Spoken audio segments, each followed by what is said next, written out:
오늘 우리에게 주신 하나님 말씀은 요한복음 4장 6절부터 14절까지입니다. 세 번은 구약 시편을 살펴봤고요. 이제 오늘부터 토요일까지는 신약에 있는 말씀으로 우리가 또 한번 나가보도록 하겠습니다. 요한복음 4장 6절부터 14절까지입니다.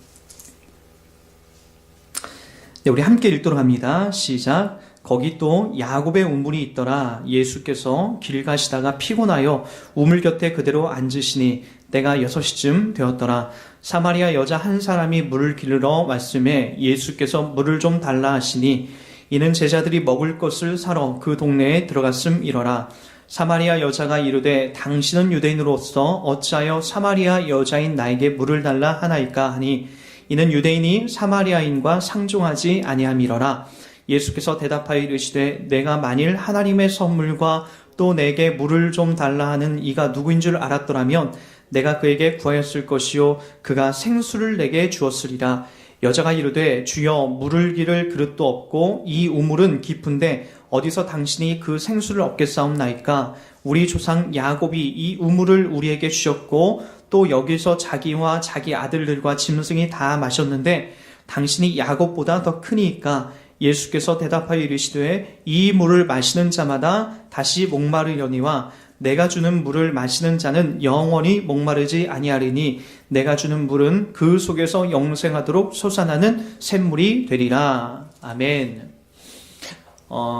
가까운 저희 이 교회 동네에 저희 오니온이라고 하는 병원이 하나 있어요. 거기 주차를 담당하시는 분은 비산 사거리에 있는 한 중형교회에 다니시는 안수 집사님이세요. 그래서 반갑게 인사를 해주시고 갈 때마다 이렇게 좀 신앙적인 대화도 하시고 최근에 지병이 있어서 아팠다라고 하면서 그런 이야기도 이렇게 해주시더라고요. 그래서 이제 그분이 이런 얘기를 하세요. 그 병원 3층에 이제 저희가 자주 가는 병원이 있는데 그 의사 선생님은 성품이 아주 너무나 좋으시대요. 그렇게 아주 좋은 분은 제가 성품적으로 못 만나봤다고 그런 얘기를 하시더라고요. 사실 그래요. 저도 직접 가서 그분하고 이렇게 치료하고 또 여러 가지 이 질병적인 부분을 갖고 상담을 하면은 어쩜 그렇게 순하시고 착하시고 학벌도 서울대학교 의대를 나오셨거든요. 그리고 여러 가지 좋은 데를 이렇게 병원을 다니시다가 여기서 이제 개업을 하신 건데 항상 초질관 겸손하세요. 젊으신 분인데 저보다 한 서너 살 더 먹으셨을까요? 너무나 겸손하시고 그리고 너무나 성품도 좋으시고 환자도 친절하게 돌보시고 그러니까 그 주변에 이제 다른 병원보다도 사람들이 참 많이 몰려와요. 근데 이 주차 타고 하시는 이 안수 집사님이 그 얘기를 하시는 거예요. 아유, 저분 저기 예수만 믿으면은 더 이상 말할 게 없겠다고. 자기가 복음을 몇 번 전에도 이렇게 손살을 치더라고. 참 안타깝다고. 저런 분이 좀 예수님을 믿었으면 좋겠다라고 그런 얘기를 하시더라고요. 제가 이제 그걸 보면서 이제 뭘 하나 참 느끼게 됐냐면 가만히 보니까 교회는 그런 분들이 드물어요. 이렇게 참 겸손하시고 참 인자하시고 그리고 참 이렇게 좋은 대학 나왔음에도 불구하고 자기를 과시하지 않으시고 한 명 한 명을 이렇게 세밀하게 살피시는 분들이 희한하게 교회는 그런 분들이 참 드물어요.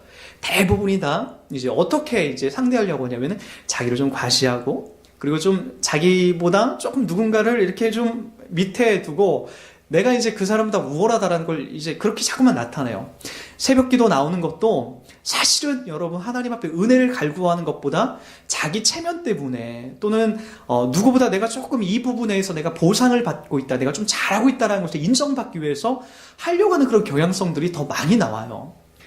여러분, 제가 그런 면에서 이 교회가 소망이 있다는 게 뭐냐면은 하나님께서 왜 그렇게 인자하고 성품 좋고 왜 이 땅에서 정말로 법 없이도 살 것 같은 그런 사람들에게 이 예수 믿을 만한 그런 특권을 주시지 않고 저처럼 도둑질하고 나쁜 짓만 하고 누구를 괴롭히고 이런 사람들에게 왜 찾아오실까?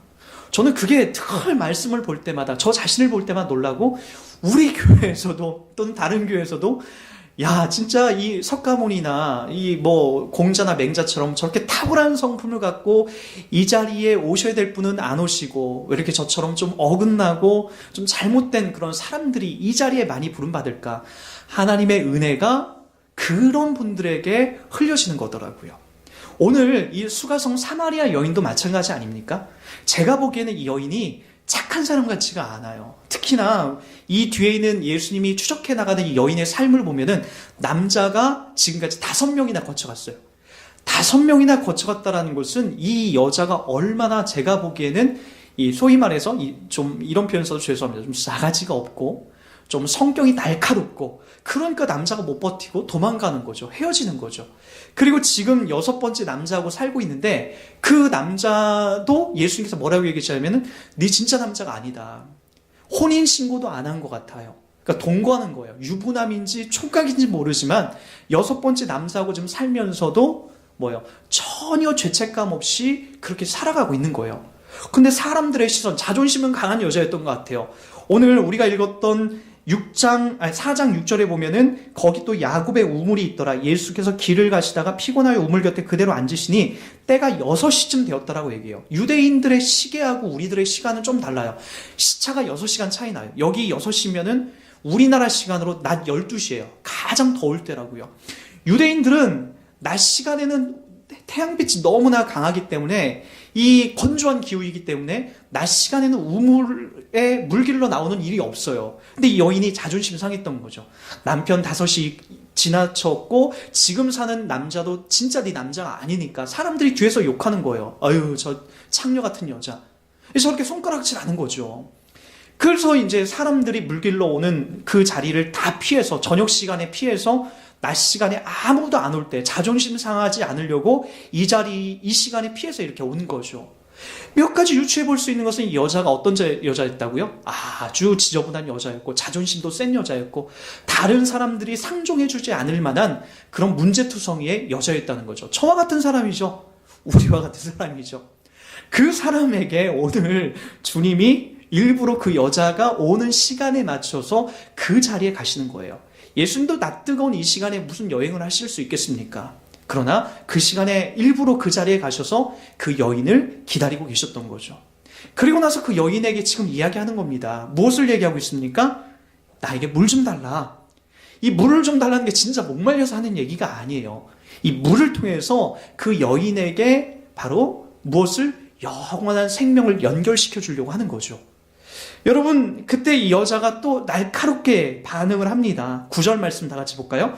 사마리아 여자가 이르되 당신은 유대인으로서 어찌하여 사마리아 여자인 나에게 물을 달라 하나이까 하니 이는 유대인이 사마리아인과 상종하지 아니함이로라.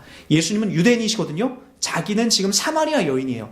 예전에는 같은 민족이었지만 구약 성경 속에 아수르에 의해서 북쪽 이스라엘이었던 이 사마리아가 혼혈 민족이 돼요. 아수르가 와서 남자를 그 안에다가 자기 민족의 남자를 그 안에 심어놓고 거기에 있는 여자들과 혼합하게 해요. 그리고 그쪽에 있는 여자들을 데려다가 또는 남자들을 데려다가 자기 백성의 여자들과 혼음을 하기 시작해요. 그래서 전혀 혈통적으로 정통 유대인의 혈통, 이스라엘 혈통이 아니라 혼혈 민족이 형성이 된 곳이 이 사마리아 여인이었어요. 그러다 보니까 어떤 일이 벌어지기 시작했냐면은 남쪽에 있는 유대인들은, 정통 유대인들은 북쪽에 있는 저 혼혈 민족을 이방인과 같이 여겼어요. 심지어 2가지 반응을 일으켰죠. 하나는 그 마을에 들어갔다가 나올 때는 발에 먼지를 털어버리고 나왔어요. 사마리아, 이 잴 수 없는 동네.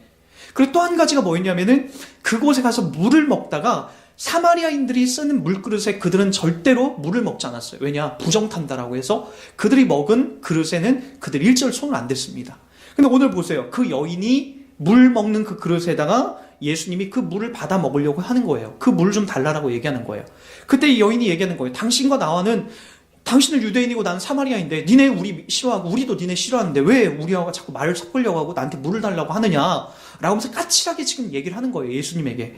그때 예수님께서 10절에 이렇게 얘기하시죠. 예수께서 대답하여 이르시되 내가 만일 하나님의 선물과 또 내게 물을 좀 달라 하는 이가 누구인 줄 알았더라면 내가 그에게 구하였을 것이요 그가 생수를 내게 주었으리라 라고 이야기합니다. 생수를 내게 주었으리라. 내가 누구인 줄 알았으면, 내가 누구인 줄 알았으려면 바로 너에게 하나님의 선물과 또 하나님의 영적인 이 생수를 너에게 줄 것이다. 줄 수 있을 것이다. 그것을 주었을 것이다. 여러분 그 이야기를 지금 하는 거죠. 그러니까 이 여인은 지금 메시아에 대해서 하나님에 대해서 그리고 지금 이 자리에 서 있는 이분이 누구인지에 대해서 도통 모르고 있는 거죠. 이 여자가 또 계속해서 얘기하는 거예요.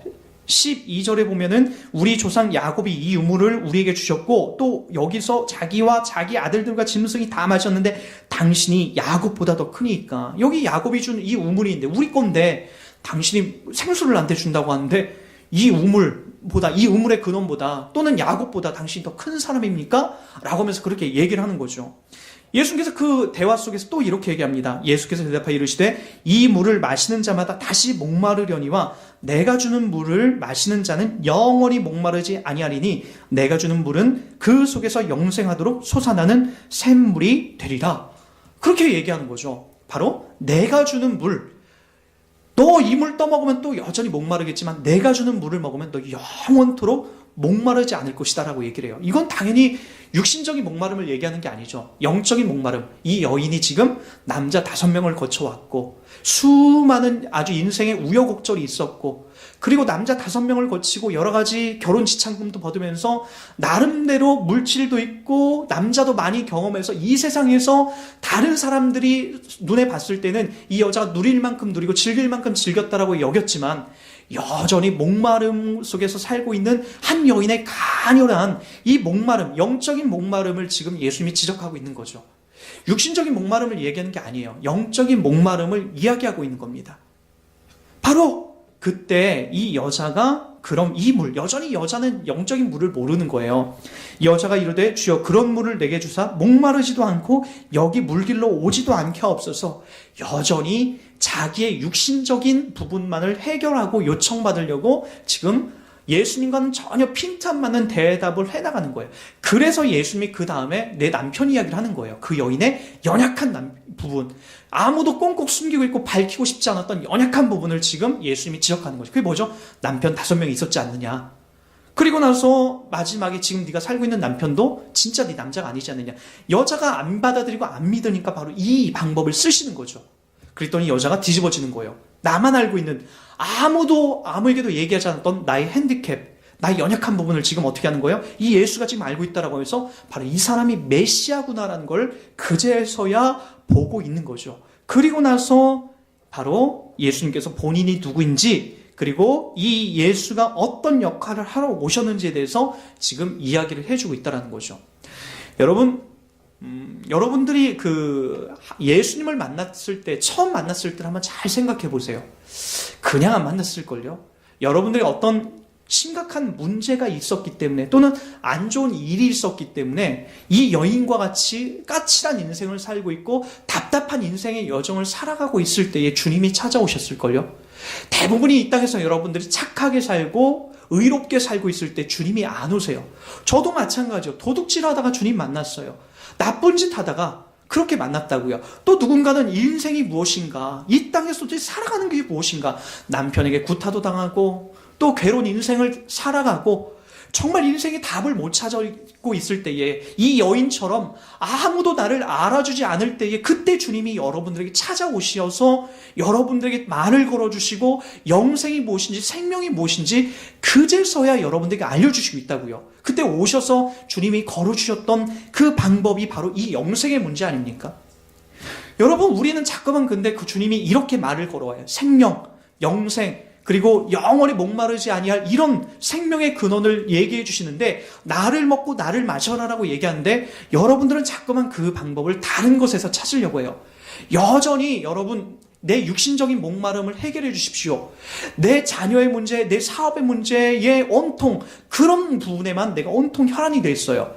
예수님은 지금 여전히 이 땅에 오셔서 여러분들에게 무엇을 해결해 주려고? 영적인 문제, 영원히 목마르지 아니할 이 문제를 해결해 주는데 여러분들은 그 문제에는 도통 마음과 관심이 없고 이 땅에서 지금 내가 물길로 오는 이 수고로운 일들, 물길로 와서 내가 영원히 먹으면 또 목마를 이 물, 이거 주님이 주시는 영원한 생수를 먹어서 육신적인 이 목마름만 해결해 달라고 우리가 지금 이야기하고 있는 그런 처지가 되고 있다는 거예요.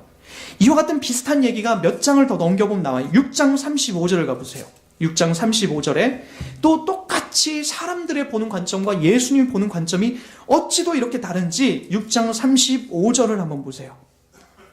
오병이어 사건 뒤에 나타나는 그런 일입니다. 오병이어 사건 뒤에 사람들이 육신을 배부르게 하니까 예수님을 또 찾아서 이걸 달라고 해요. 볼까요? 35절 예수께서 이르시되 나는 생명의 떡이니 내게 오는 자는 결코 줄이지 아니할 터이요 나를 믿는 자는 영원히 목마르지 아니하리라. 그러나 내가 너희에게 이르기를 너희는 나를 보고도 믿지 아니하노다 하였느니라.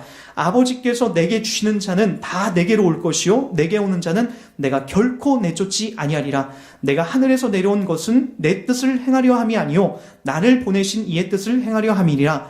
나를 보내신 이의 뜻은 내게 주신 자 중에서 내가 하나도 잃어버리지 아니하고 마지막 날에 다시 살리는 이것이니라. 내 아버지의 뜻은 아들을 보고 믿는 자마다 영생을 얻는 이것이니 마지막 날에 내가 이를 다시 살리리라 하시니라.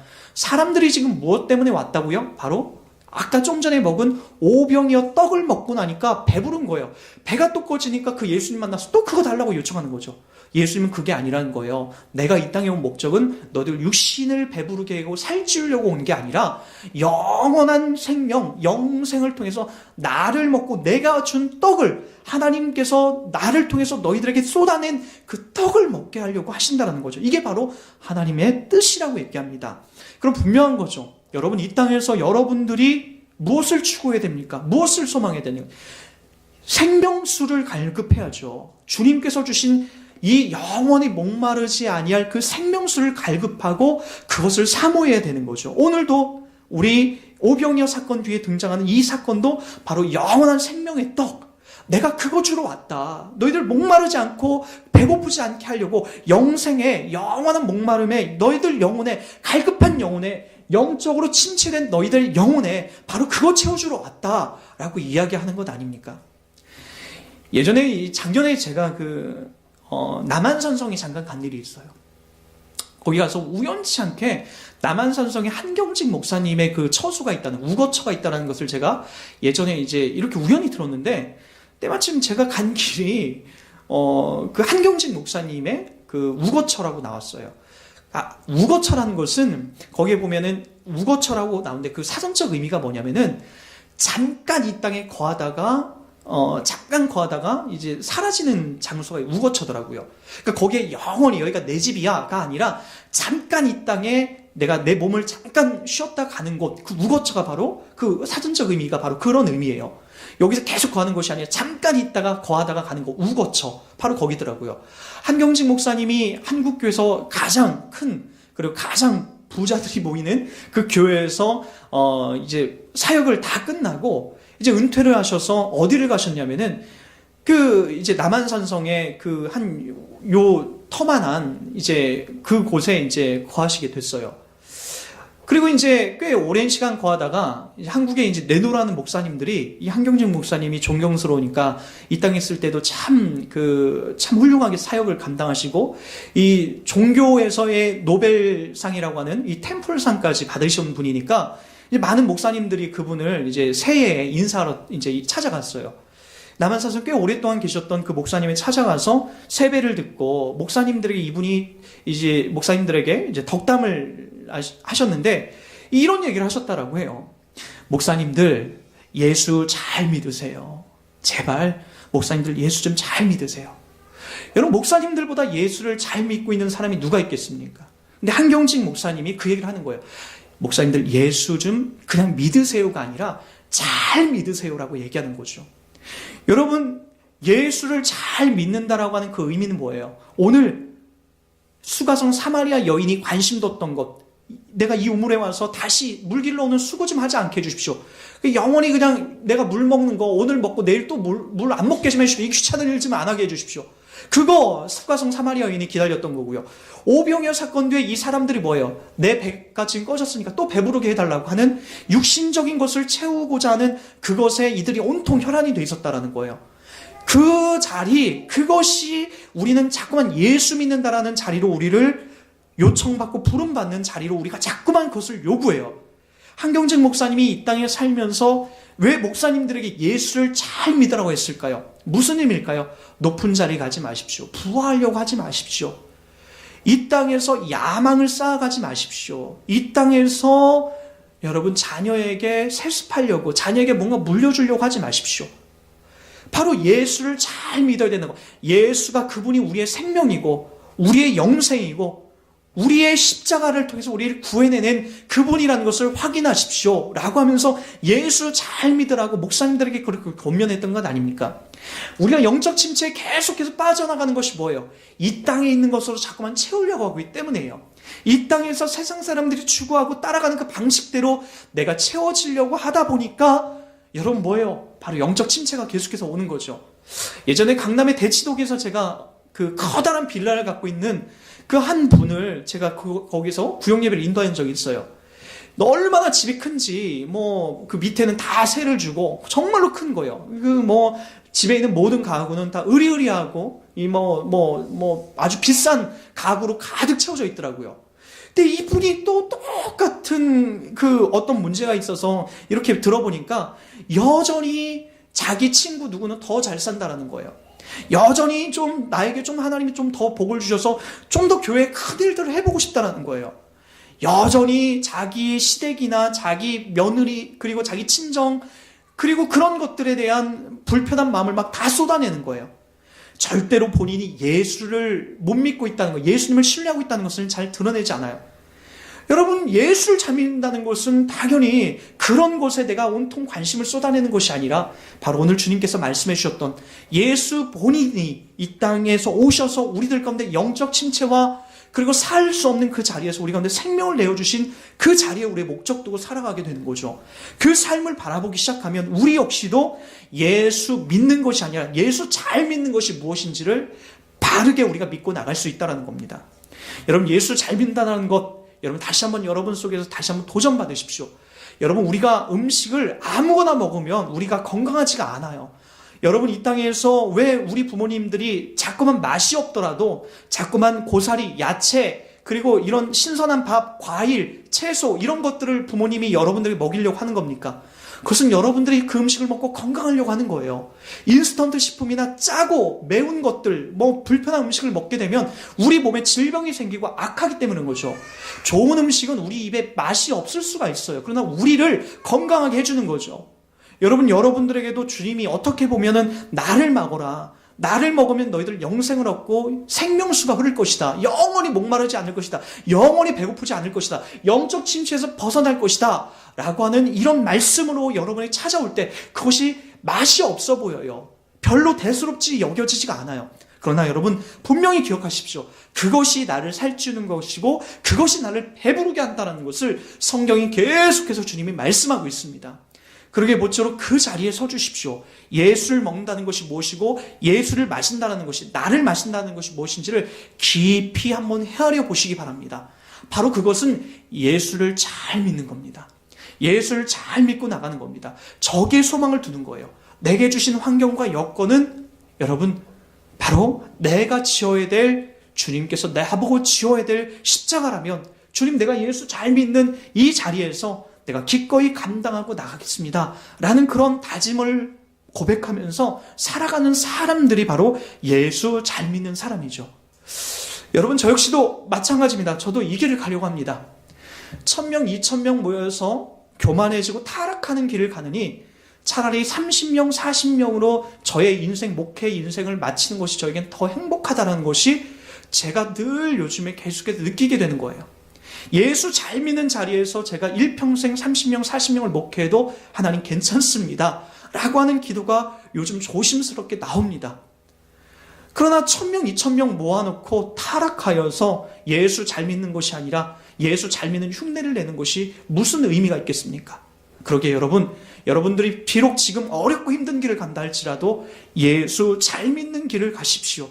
그 길 가운데 여러분들 속에서 주시고자 하는 이 영적 침체에서 여러분 새롭게 하고 승리케 하고 여러분 목마름을, 여러분 갈증을 해결해 주신 주의 은혜가 매일같이 그 안에 흐른다는 것을 기억하시면서 그 위에서 여러분 예수 잘 믿는 삶을 오늘도 힘있게 다짐하시고 여러분 담아내시는 인생 되시길 주의로 부탁드리겠습니다.